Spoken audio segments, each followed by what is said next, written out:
সংস্কার কমিশনগুলোর করা সুপারিশ চূড়ান্ত করতে আজ থেকে আবারও সংলাপ শুরু করছে জাতীয় ঐকমত্য কমিশন। এই বিষয়ে আমরা আরো খবরাখবর জানবো। আমাদের সাথে এই মুহূর্তে সহকর্মী মিল্টন আনোয়ার যুক্ত হচ্ছেন।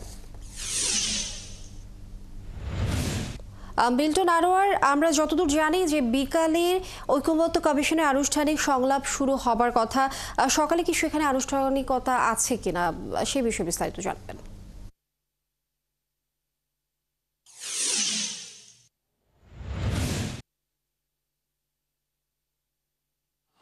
আসলে সংলাপ কমিশন, জাতীয় ঐকমত্য কমিশনের যেই মূল বৈঠক রাজনৈতিক দলগুলির সঙ্গে যে সংলাপ, সেই সংলাপটি আসলে আজকে বিকেল ৩টায় শুরু হয় সঙ্গে প্রথম সংলাপ শুরুর মধ্য দিয়ে। কিন্তু তার আগে আজকে সকালে যে জামায়াত ইসলামের পক্ষ থেকে তা একটি সংস্কার প্রস্তাব জমা দেওয়া হবে। আর আপনি জানেন যে এর মধ্যে বেশ কয়েকটি সংস্কার কমিশন তাদের সংস্কার প্রস্তাব চূড়ান্ত করেছে, দুই একটি সংস্কার কমিশন ছাড়া।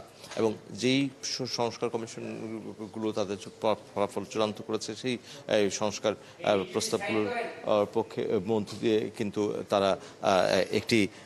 তারা চেয়েছে, তারা সরকারের পক্ষ থেকে একটা সংস্কারের প্রস্তাবনা চাওয়া হয়েছে।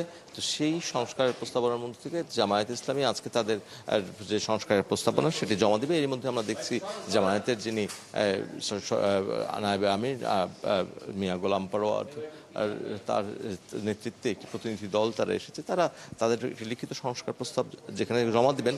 আজকে তাদের সাথে সংলাপ নেই কোনো, কিন্তু তারা প্রস্তাবটি জমা দেবেন এবং প্রস্তাবটি জমা দিয়ে তার উপরে তাদের সঙ্গে যে বৈঠক, সেই বৈঠক আলোচনা জানেন যে জাতীয় সংসদ ভবনে যে সংবিধান সংস্কার কমিশন হয়েছিল, সংবিধান সংস্কার কমিশনের যিনি প্রধান ছিলেন ডক্টর আল রিয়াজ, তিনি জাতীয় ঐকমত্য কমিশনের প্রধান হিসেবে আছেন এবং তিনি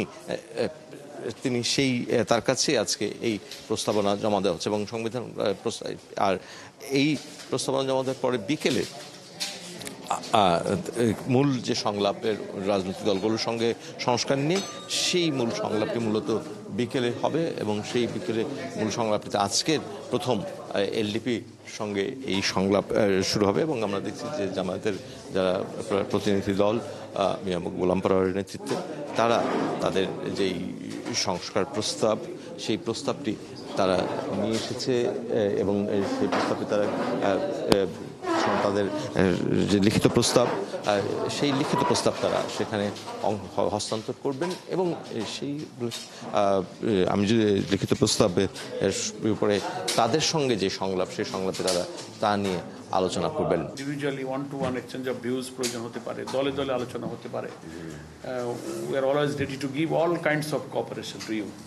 আমরা প্রস্তুত আছি। কেমন এই তো আমরা এখন দিয়ে দিতে পারি। এখন ভাই জি জি,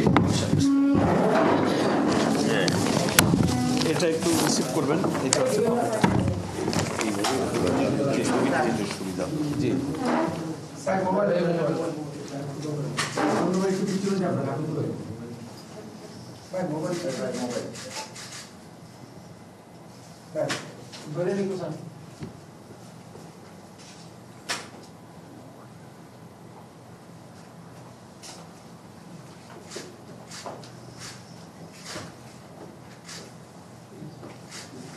ওকে। আপনাদের সবাইকেও ধন্যবাদ।